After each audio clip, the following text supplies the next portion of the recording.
feu de prairie, à Augustin Filon. Le soir serein descend dans la prairie immense, sous le ciel estival tout dort et fait silence. Les buffles et les cerfs, les centres et les nids, tout se tait. Hors le vent dans les grands foins jaunis, ondoyant et chantant comme une mer sans bornes.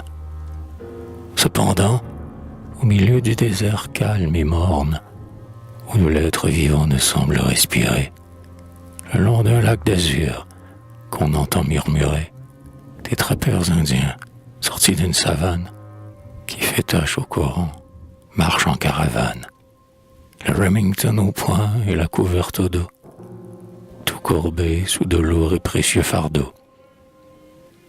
Ils veulent cheminer tant que l'ombre croissante n'aura pas effacé tout à fait chaque sente que naguère suivaient les chasseurs de bisons. Ils vont alertement, les yeux sur l'horizon, à travers des roseaux que la brise balance. Tout à coup, du milieu du groupe qui s'avance, dans la profonde paix tombant du grand ciel bleu, s'élève une clameur d'effroi. Le feu, le feu! Une immense rougeur ensanglante la plaine.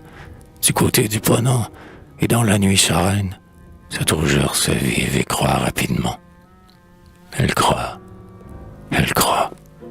et sur le firmament s'ouvre comme éventail et comme astre irradie. Dans les hauts foins séchés court un vaste incendie, qu'a sans doute allumé quelque imprudent fumeur. Avec une lugubre et farouche rumeur, pareil au bruit des eaux que l'ouragan refoule, vers le groupe effaré la flamme se déroule, monte, tombe, se tord, bondit, plane, descend. Par moments on dirait une houle de sang qui déferle dans l'ombre incessamment accrue. Et le vent maintenant gémit, râle, sourit, mord, déchire et découpe en convulsifs fragments du dévorant brasier les tourbillons fumants. Prend comme le simoun semant d'œil et ravage dans les immensités du Sahara sauvage. L'incendie en toussant s'allonge ses réseaux qui font lever des vols d'innombrables oiseaux et changent la prairie en une mer ardente. Mais ce nouvel enfer que seul eût concitante et devant lequel s'enfuit un monde frémissant, vers les chasseurs toujours s'avance en rugissant. Le farouche océan, dont les vagues flamboient, où les troupeaux d'élans et de bisons se noient, dans son débordement, partout se creuse un lit. Tantôt le vaste flux incandescent pâlit, comme les feux tremblants du couchon d'or qui sombre, ou comme un drap de pourpre électrisé dans l'ombre.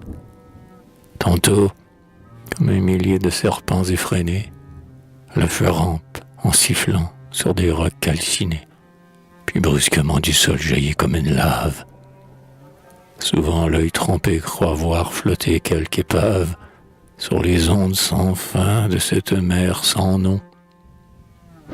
On croirait quelquefois entendre le canot gronder dans les lointains que la fumée estompe, et plus violemment le vent souffle en sa trompe.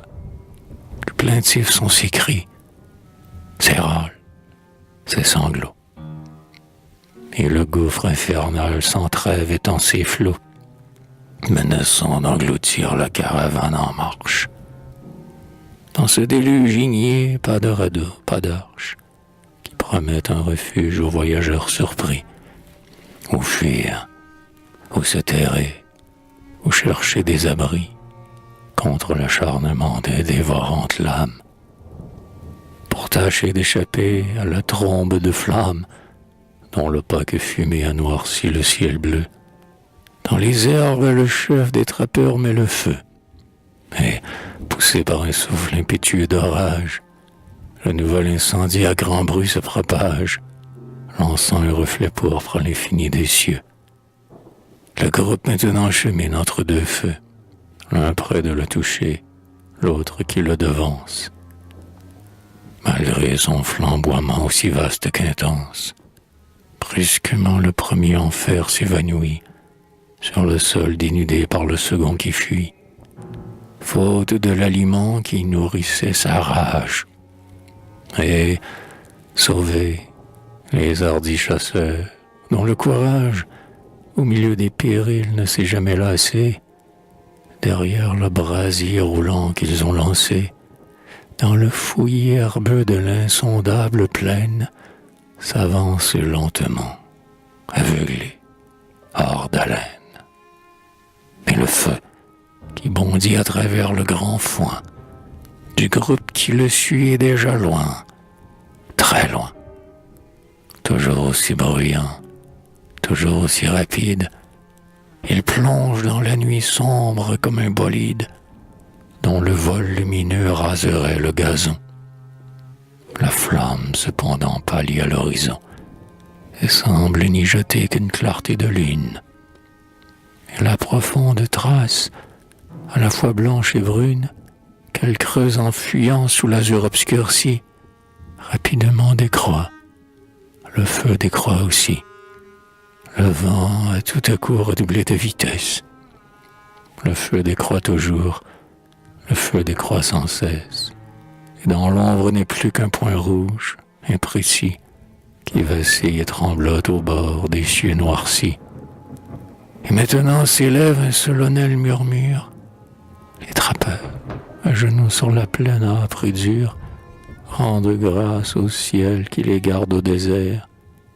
Et la fumée épaisse ondoyant dans les airs, où palpitent encore des lambeaux de rafale, semble, vers l'Orient, le nuage qu'exhale, dans le recueillement religieux du soir, le mobile foyer d'un énorme encensoir.